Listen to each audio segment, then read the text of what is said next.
నమస్తే,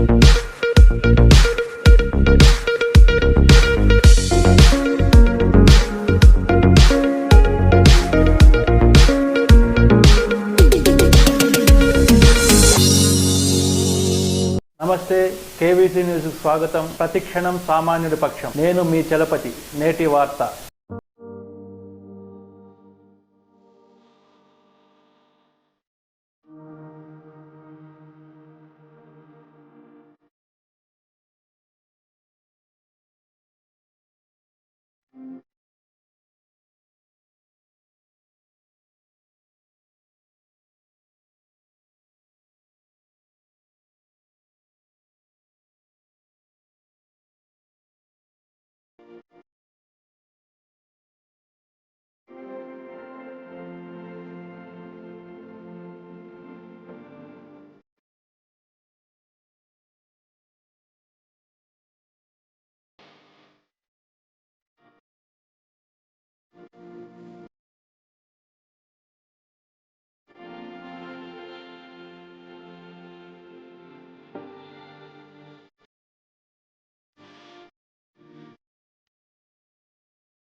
ప్రియమైన సత్యమని పల్లె ఉమ మమ్మల్ని విడిచిపెట్టి 5 సంవత్సరాలు పూర్తయింది. 5 సంవత్సరాలు పూర్తయిన ఆమెను మర్చిపోలేము. ఆమె చేసిన సేవలన్నీ ఇప్పటికీ గుర్తున్నాయి. గృహిణిగా నాకు కానీ నా బాబుకి కానీ 100% న్యాయం చేసింది. రాత్రింబవళ్ళు కష్టపడింది. ఒక ఆదర్శ గృహిణిగా మా హృదయాల్లో చిరస్థాయిగా నిలిచిపోయింది. తర్వాత విద్యా సంస్థలు అనేకం ఏర్పాటు చేసి వేలాది మందికి ఉద్యోగ అవకాశాలు కల్పించడమే కాకుండా లక్షలాది మందికి చదువు చెప్పే అవకాశం కల్పించింది. అన్ని ఇన్స్టిట్యూట్స్ టాప్ లెవెల్కి తెచ్చింది. అనంతపురం జిల్లాలో బాలాజీ విద్యా సంస్థ అంటే ఒక గర్వంగా ఉండే పరిస్థితి తీసుకొచ్చింది. మంచి విద్యావేత్తగా పేరుగాంచింది. అహర్నిశలు తన విద్యార్థులే తన కొడుకులు కూతురుగా భావించి కృషి చేసింది. ఎంప్లాయీస్ కూడా తన సొంత కుటుంబ సభ్యుల కంటే ఎక్కువ చూసి వాళ్ళని ఆదరించి వాళ్ళ కష్టాలు నష్టాలు బాధలు సమస్యలు కూడా భాగం పంచుకుంది. తర్వాత రాజకీయాల్లో నేను ఎమ్మెల్యే అయిన తర్వాత మంత్రిగా పనిచేస్తున్నా ఏ రోజు కూడా ఎమ్మెల్యే భార్యని కానీ మంత్రి భార్యని కానీ అతిశయం లేకోకుండా ఒక సామాన్య కార్యకర్త మాదిరి ఎంపీటీసీ ఎన్నికల్లో కానీ జెడ్పీటీసీ ఎన్నికల్లో కానీ ఎంపీపీ కానీ ఎమ్మెల్యే ఎన్నికలు కానీ ఎంపీ ఎన్నికల్లో కానీ బాగా ప్రచారం చేసి ఎక్కువ అందరి అభిమానం ఉంది. మా అందరి విజయానికి కారణం అంటే ఒక వ్యక్తి కాదు, మా వ్యవస్థ. గృహిణిగా, రాజకీయవేత్తగా, విద్యాసంస్థ అధినేతగా తాను చేసిన సేవ వెలకట్టలేనివి, మరువలేనివి, మరువరానివి. అటువంటి మహోన్నతమైన వ్యక్తి మా వద్ద లేకపోవడం చాలా బాధాకరమైన. తాను ఎక్కడుంటే భగవంతుడు చల్లని చూపులు ఉమా మీద ఉంటాయని, ఉమా ఆశీస్సులు మాకు అందరికీ ఉంటాయని మేము మనస్ఫూర్తిగా నమ్ముతూ ఆమె చేపట్టిన కార్యక్రమాలు ఆమె ఆశయాలు కొనసాగించడానికి మా విద్యా సంస్థలు అందరము ఒకే మాట మీద నిలిచి ఒకే బాట మీద ప్రయాణిస్తున్నాం.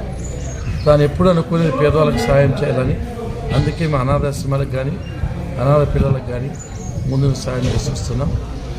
అదేవిధంగా ఎవరైనా చనిపోయినా, యాక్సిడెంట్ అయినా, ఇల్లు కాలిపోయినా, హాస్పిటల్లో ఉన్నా కూడా తాను సేవ చేయమని చెప్పేది కాబట్టి ఆ సేవలు ఇట్లా కంటిన్యూ చేస్తున్నాం. దాదాపు 5,000 మంది పైచులకు ఆర్థికంగా సాయం చేసి ఉంటాం. అదేవిధంగా బోర్లు వేయడం కానీ, కొంతమందికి ఆర్థిక సాయం చేయడం కానీ, పెళ్ళిళ్ళకు ఈ ఉమా ట్రస్ట్ తరఫున కంటిన్యూ చేస్తామని చూస్తూ ఈరోజు ఈ ఉమా వర్ధంతికి వచ్చిన అందరికీ చాలా వేలాది మంది వచ్చారు. వాళ్ళందరికీ కూడా నా తరఫున, నా కుటుంబం తరఫున హృదయపూర్వక ధన్యవాదాలు నివాళులర్పిస్తున్నా. అదే సమయంలో మీ అందరికీ కూడా తెలుసు, మీరు సహకరించినందుకు కూడా నా హృదయపూర్వక కృతజ్ఞతలు. ఇంతటితో నేటి వార్త సమాప్తం. మరిన్ని వార్తా విశేషాలతో మీ ముందుకు వస్తుంది KVs news. Until then, signing off మీ కేవీ చలపతి.